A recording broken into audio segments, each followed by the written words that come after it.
Hi, everybody. Thank you for being here. We're very happy to talk to you today about our emergency department shift briefing that we developed to have it be a team-based approach to handing off patients' care. I'm joined with my colleague, Dr. Andrea Wu, and we're going to be talking about this topic for the next 20 minutes. We have no disclosures. So, as you guys know, the time of handoff and transfer of care of a patient from one provider to another provider is a risky time. That's where a lot of medical errors happen. So it is important to have that information transfer from one person to another person in an effective way. So one thing we wanted to mention is there is a difference between the word handoff and the word sign out. Handoff is when you actually transfer the care of the patient from one provider to another. So one person takes over from another. Sign out is the process where the information exchange happens between that first person and the second person. And both handoff and sign out have to be done in an efficient manner where that communication is not lost. So at the moment, there is really no standardized approach to this in any of the emergency department. Each place kind of does their own thing. But it would be nice to have something that's standardized that everybody can follow. And the Joint Commission has stated on multiple occasions where they're looking for handoff process to be standardized, to be interactive, be done without any other interruptions, meaning it has a dedicated time that you do your handoff process, and it should be accurate. The information exchange should be accurate. So we definitely need strategies to be able to do that. So one thing we ended up doing in our hospital, we, just like the pilots have a checklist that every time they take a flight, they go through the checklist. They've done it 1,000,000 times, but again, the next time they go through the checklist because in the heat of the moment, you don't forget a piece of information. So we decided to come up with that whole checklist system where we do our handoff. And this also not only involves the provider, the physician providers, but we have the entire team participate. So the checklist is done with the nursing, with registration, with pharmacy if available, so that everybody has access to exactly the same information so nothing really gets lost. So this is a slide just to show you that the inefficiencies in the process of handoff is really the #1 reason why safety events happen, because there is differences in the way people exchange information. Also, handoffs usually are at a time where a provider who's signing out their patients has a lot on their mind. There's all these different patients, and I can't think of anybody who knows all the detail about every one of their patients. And sometimes there are important details that you need to be able to communicate, but because you don't have a standardized process, you're not able to do that. So those two things are the top 2 priority areas to address. So we've all been through handoffs. It can be very chaotic. Nurses have a different handoff. Residents and attendings have a different handoff. And we really wanted to find a way to incorporate everything so that as a care team, we're all getting the same information and we're having very few chances to lose information across change of shift. So one of the things that we found is that across different clinicians, different types of information was being passed on. Nursing would say one thing, residents would say another, and attendings would say something else. And really trying to find a way to unify all of this fragmented information so that everyone has a shared mental model and is on the same page about the patient's care plan. So really trying to make sure that everyone's on the same page about what to do next about the patient, what to do to promote the next steps in the patient's care to get things moving forward. And then you add in the additional complexity of transferring care to an admitting team or transferring a patient to another hospital or getting consultants, and it can start to get very complicated in the emergency department when you have so many people trying to care for those patients in need. One of the things that we also found challenging is how do you get information from hospital leadership to frontline staff? So, is the hospital closed to surge criteria? Is the emergency department closed to EMS? And those types of issues, how is that getting communicated to the frontline staff that are working in the emergency department? And then ultimately, we want to make sure that our patients and our families are being updated about the care plan. And so really making sure that they know what's going on, even though we're doing all this work behind the scenes. So how do we make sure that everyone is on the same page across different clinicians, across the patient and their family and loved ones? So just a couple cases to illustrate this idea. The first case I wanted to discuss was an example that can sometimes happen in the emergency department when it just gets really crazy. And so there was an instance in which the hospital was closed to STEMI receiving because we were just encumbered. We had too many cases going on at the same time. Our cardiologist didn't have the capacity to add on more patients. But for whatever reason, in the chaos of ED overcrowding, inpatient overcrowding, this wasn't communicated to the ED attendings working that day. And so ultimately, we accepted a patient as an EMTALA transfer, but couldn't care for the patient because the cath lab was still busy. And so these are the types of instances that we're really trying to avoid, because what we ended up having to do in order to meet this sort of time crunch for door to heart, we had to transfer the patient out to 911 to a nearby STEMI receiving center. So these are the types of instances we're really trying to avoid by allowing good communication between hospital leadership all the way down to the frontline staff making these decisions. Another case that sort of illustrates this is sort of a gap between nursing and providers that might happen. And so it's sometimes challenging in places where you have someone who lacks capacity due to a medical reason. But there are some staff that realize that, or really only sort of acknowledge psychiatric holds. And so one of the things that had happened at our emergency department was that we had an elderly demented patient who obviously lacked capacity, but because there wasn't a legal hold, this sort of lapse in knowledge wasn't passed on to some of the new nurses that were working in our emergency department. So there wasn't a sitter on the patient. The family that was there sort of redirecting the patient had to leave, and then ultimately the patient eloped. And so again, some lapse information that could have been provided from the provider standpoint, where it was clear to them this is a demented patient, they should be held against their will due to a medical reason, even though they're not in a legal psychiatric hold, where the nurses really sort of didn't quite understand that. So trying to bridge, again, that gap of lapse information. Yeah, so those first two cases were in adult ED. This obviously happens in our pediatric emergency department as well, and sometimes it could be extremely embarrassing. We recently had an adolescent patient that came in just with very vague abdominal pain complaint, and obviously we always do pregnancy workup on everybody. We found out she's pregnant and had all the related workup, including ultrasound and all of that done. When she found out she was pregnant, she asked the nurse to please not share this with her mother, who happened to be in the room with her. The nurse then transferred that information to the provider that was on the outgoing shift. This was right around the time of shift change. So when the new provider came, obviously that information didn't get communicated. So the new provider comes in with, let me show you your ultrasound and show you the baby right in front of the mom. So that process, just a simple oversight because we didn't have a standardized way to communicate, was also one of those things that we're trying to avoid when it comes down to our customer. Our end place is the patient and the families. We don't want any of these errors actually reaching the patient. So one of the goals that we really wanted to try to accomplish was to bridge all of those gaps of knowledge transfer, and really wanted to incorporate a team process in which everyone is stepping away from their silos of information and then coming together to be on the same page in what we call a shared mental model. And so we want to make sure that the same information gets shared across the different members of the team, and that everyone is aware of issues that can affect patient care, including systems issues, equipment issues, safety issues, et cetera. And then if there are any questions, there's an opportunity for people to chime in and get clarification on what's going on. One of the things that we really wanted to discuss is how do we incorporate multiple perspectives and then still keep it in a manner where it's concise, you're not taking up too much time from everyone leaving the patient's bedside, but really wanting to find a systematic way to kind of get all the information across quickly.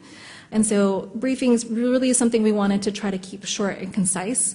So similarly, you want to prioritize some information, but some of it can be spoken sort of offline, away from everybody in the sort of briefing itself, and just amongst the individual providers caring for their patients. So kind of trying to strike that balance of doing both. Yeah, so this is the exact checklist that we use in our pediatric ER. And as you can see in a little bit, we'll show you that the one on the adult ER is a little bit different. And that is because we have different issues, different questions that we need to know about for the two different EDs. This shift briefing, we're doing it during the nursing transition of care. So we're doing it at 7:15 in the morning and 7:15 in the afternoon. And it's run by the outgoing charge nurse, the person who technically knows the most amount of information and can't wait to leave, so that this can be done nicely and quick. So we had specific questions. The first issue here that was really, really amazingly helpful for us is that we start with team introductions. Everybody goes around and introduces themselves. You'd be surprised how many times you work with nurses, you don't know their name. But this way, in the beginning of the shift, everybody says, hi, my name is Joe, I'm the RN, I just go around and talk about introducing ourselves. So introduction is the first step. The second thing is that we are looking at what are staffing shortages, because we know staffing shortage is going to affect the incoming team. So do we have any short staffing that we know of? And of course, the chargers would know the most about that. The other thing is that any challenges with getting patients admitted, right? If there's too long of a wait for ICU or for the general ward, then you have borders. So you might as well know that in the beginning of your shift that I have had major problems getting people admitted because it's taking long, there's ward beds are all full. The other thing is we're interested in whether or not there are any safety issues that are going to affect the incoming team. So we actually say, are there any safety issues? And simple things like broken things and a psychiatric patient, for example, who's disrupting the ER or things of that nature. But also we incorporated good safety catch. So if somebody had a good safety catch, this is our opportunity to publicly, in front of everybody, recognize them, thank them, and give them hands for doing a good job at that. And also, is there anybody new, first time in a new role? That way we can keep an eye on them, help out with, around the ED and things that they need to kind of get oriented on. And we had a couple of quality kind of metrics that we wanted to look at. One is pain assessment. So we want to know that what proportion of patients have pain score greater than 4. And if so, what are we doing about that? And as I'll show you the numbers, you'll see that sometimes we know there's a pain score greater than 4, but we're not giving any medication. So this is our opportunity to say, hey, I want to give medication for this patient. And then the last of the metrics was wait times. Any patients who waited longer than 2 hours to be seen. Unfortunately, we couldn't do this on the adult side because on the adult side, everybody waited longer than 2 hours. But on the peds side, we can control that flow a little bit.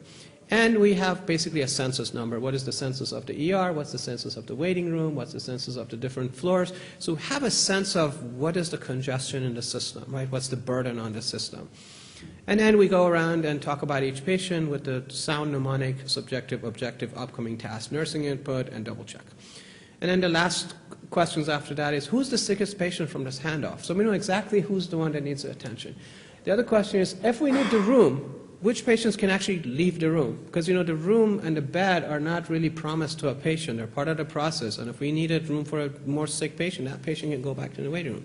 So we need to know all that information. And every single day we have a safety reminder for the day, which means parents are your last line of defense. That's like another one that we use. One is that always use 2 forms of identification when you're trying to identify the patient. So we also turned this whole thing into academic exercise. We're collecting all the data from these checklists. They're all on paper, and eventually we're going to make them on an iPad.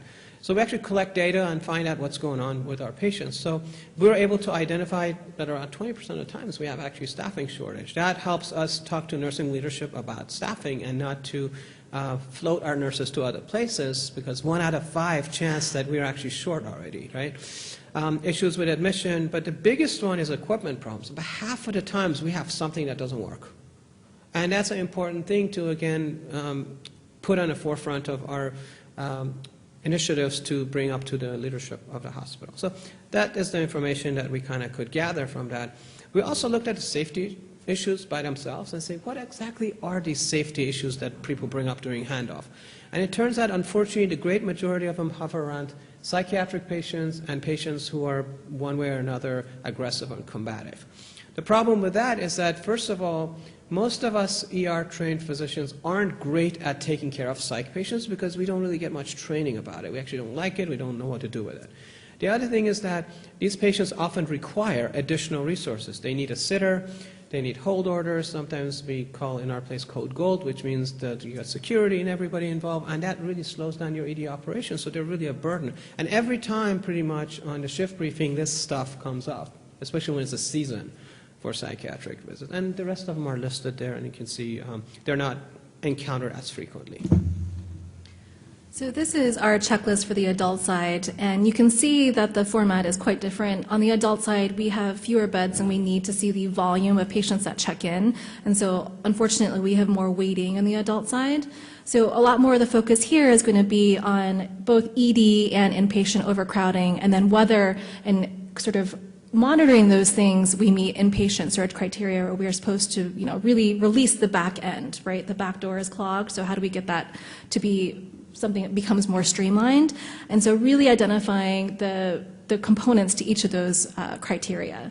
And then it's a little bit different on the adult side because we have 2 different teams that see patients across 35 beds. And then we have 3 different shift changes between the providers. And so we really modeled our shift briefings to be around the physician schedules.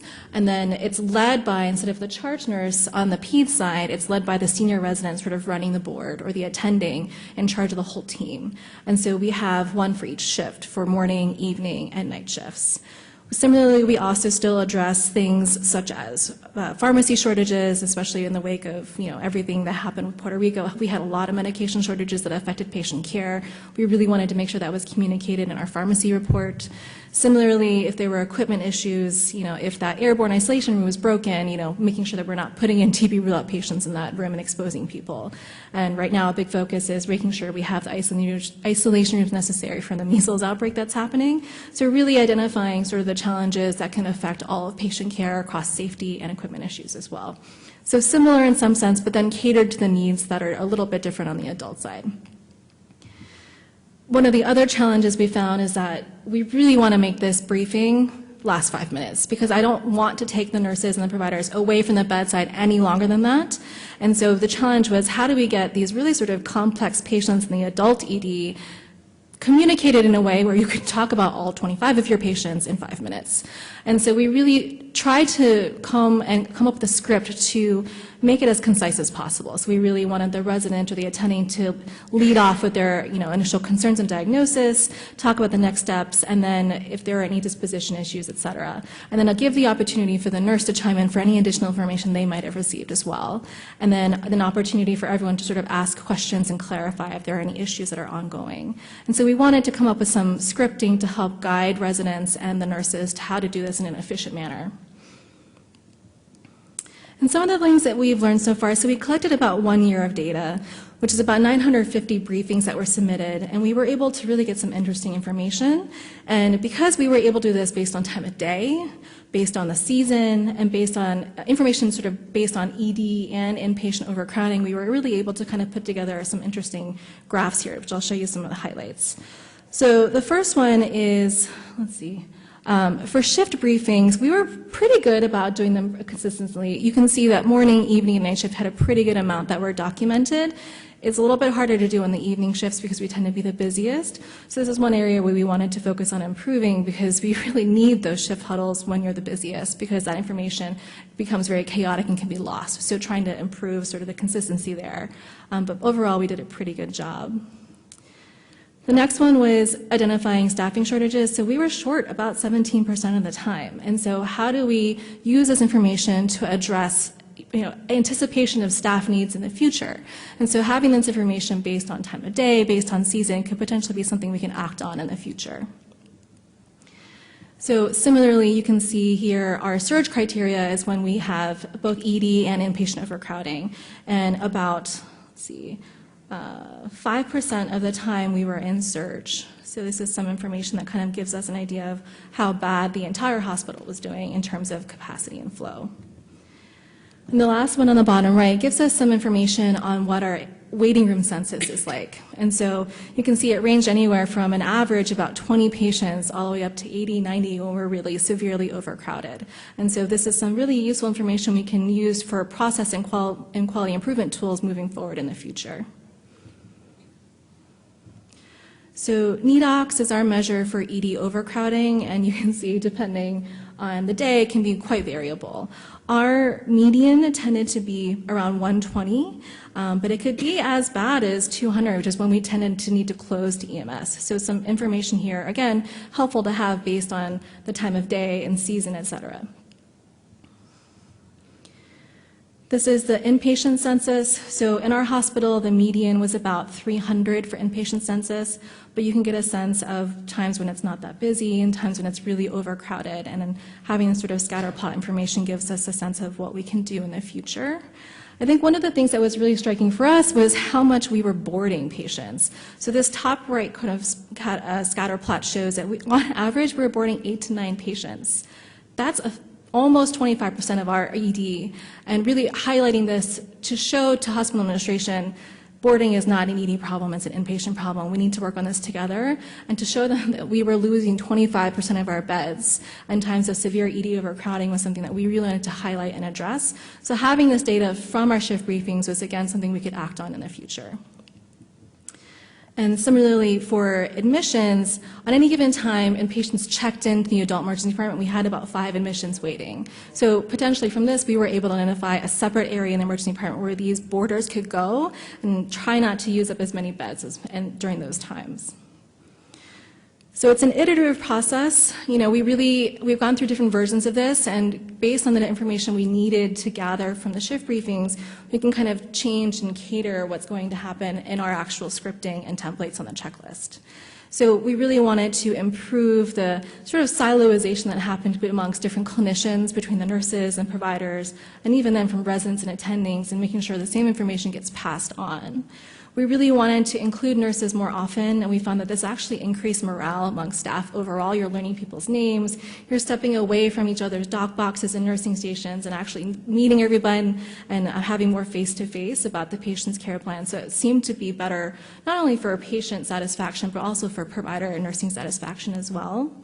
And it allowed us to have a more organized and systematic approach of how to actually do a handoff and make sure that information was lost less often, and really making sure that that was done efficiently in a time-efficient manner.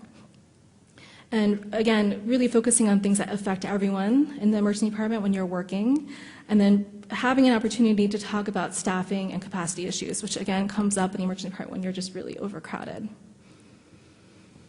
Okay, so if you decided that you wanted to develop a checklist like that for your institution, there's a few things that needs to be considered. So as you saw, we had a different approach on our pediatric side and our adult side. So the question number 1, for example, is who should lead the handoff? You should always have a checklist leader, but who will that be? Should it be nursing-led, should it be physician-led, or should it be somebody else? So that's a very important first question to answer. The other question is, when should these briefings happen? Should there be in the beginning of physician shifts? Should there be in the beginning of the nursing shifts? Or should they perhaps be in the middle of everybody's shift? So it all has to do with how crowded the place is and when you actually have the need for the most amount of information. Again, bear in mind that this is supposed to be a quick 5 minutes, and remember that you're taking people away from what they're doing. Ask them, hey, gather, let's do this. It's not going to be very popular in the middle of a shift. At least you have some chance if you're doing it in the beginning, but the buy-in part is going to be really important.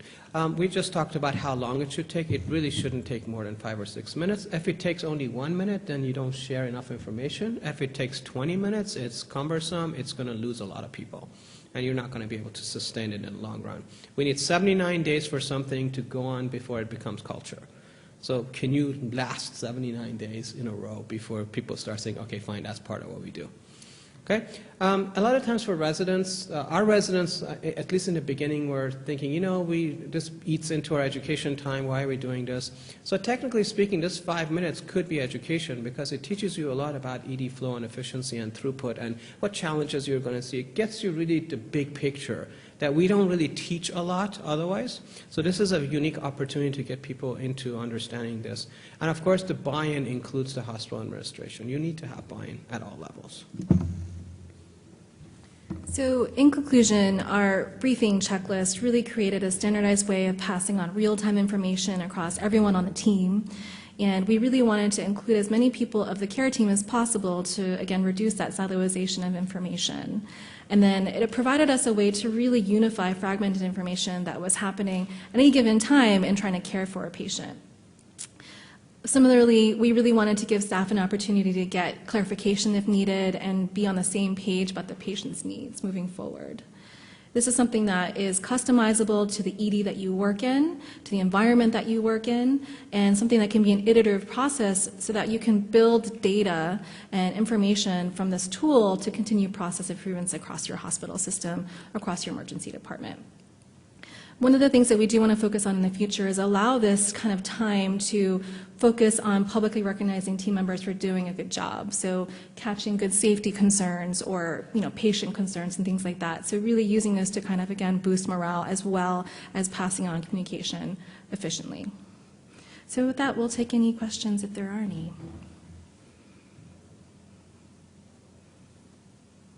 Yes? So you use the team staff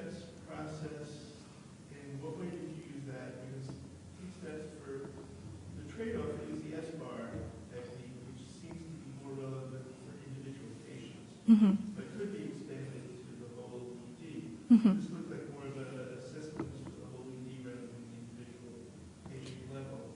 And I'm not sure that I can see how it would affect those patients that gave the first scenarios. Yeah, so as a hospital, we ended up using team steps to kind of incorporate communication across everything. So we did shifts, we did briefings, we did huddles, et cetera, and the sort of culture of team steps is something that we decided to incorporate as a system.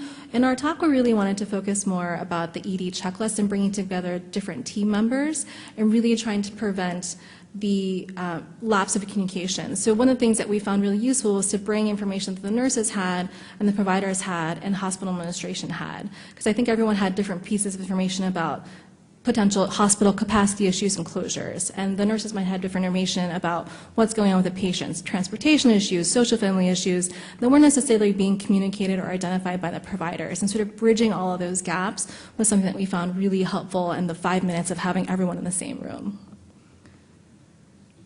Right.